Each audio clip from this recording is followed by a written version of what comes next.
আচ্ছা, রাধা গোবিন্দের সাথে যদি এরকম একটি আপনি নিত্যানন্দ প্রভু এবং এরকম একটি যদি আপনি গৌরাঙ্গ মহাপ্রভু পান, তাহলে আপনার কেমন লাগবে? কত সুন্দর না দেখতে। তো 12 ইঞ্চি রাধা গোবিন্দের সাথে 6 ইঞ্চি গৌর এবং নিতাই। তারপর আরও আছে, কিন্তু আরও আছে আমাদের নৃসিংহদেব ভগবান। এটা সম্পূর্ণ আমরা ফ্রি দিচ্ছি আপনাদেরকে এই উপহারগুলো পহেলা নববর্ষ উপলক্ষে।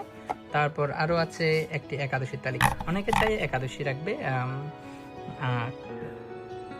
পহেলা বৈশাখ থেকে একাদশী রাখার চেষ্টা করে অনেকে। তো আমরা ওনাদের জন্য নিয়ে আসলাম একাদশী ব্রত পালন করার জন্য শ্রেষ্ঠ একটি সময় তালিকা। এবং ওম ত্র্যম্বকম যজামহে, হ্যাঁ, একটি মহামৃত্যুঞ্জয় মন্ত্র আছে। তারপর আছে একটি কুপন কার্ড। আপনারা জানেন আমরা তৃতীয়বারের মতো ড্র করতে যাচ্ছি এই কুপন কার্ডটি। যে ভাগ্যবান বিজয়ী হবেন তিনি পাবেন ভারতবর্ষে 1 মাস ব্যাপী ফ্রিতে তীর্থ ভ্রমণ করার সুবিধা। হরে কৃষ্ণ, হরি বল।